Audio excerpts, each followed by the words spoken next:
that. Again, no one has a crystal ball, but if you could talk a little bit about at least historically, the reaction of the market, ahead of the economy, and what might the market recovery look like relative to, again, obviously the economic piece has a pretty wide bandwidth of how much time it might take for get everybody back to work and everything, but how you might expect the market to react to some of these things opening back up and moving forward.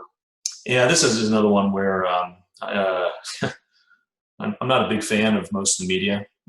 If you look at what their job is, you'd think that their job is true journalism. Research things, get the facts straight, present a balanced view. Unfortunately, you don't see much of that out there, and we haven't for quite some time.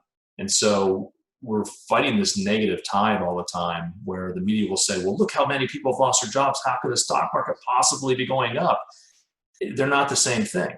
The economy, no question, is just being decimated right now, and people's lives are being upended from an economic perspective. That's if they were affected on the health side.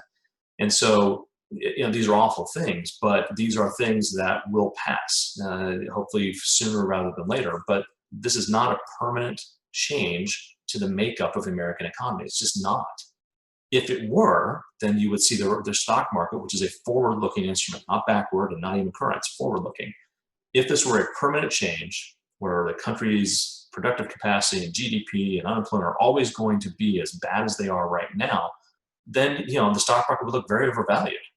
But the reality is we will come out of this, and the stock market's already looked ahead on that and said, if you take the 500 largest companies in the United States, which make up the S&P 500, and you looked at all of their future prospects, are they going to be able to make anything, sell anything?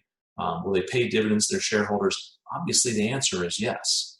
And those things have not been permanently disrupted. And so if you look ahead to those and say, well, really, when you buy a stock, it's as simple as saying, what will I get from owning this stock? I get dividends, and I hopefully can sell the stock at a higher price in the future than I bought it for today. That's how you make money on stocks. And so if we believe that stocks, these companies will never go back to where they were, and that the economy is shrinking, it's never going to be the same again, then yeah, stocks will be overvalued. But the media conflates these things and takes any bit of bad news and says that must mean that stocks are overvalued. It's simply not true.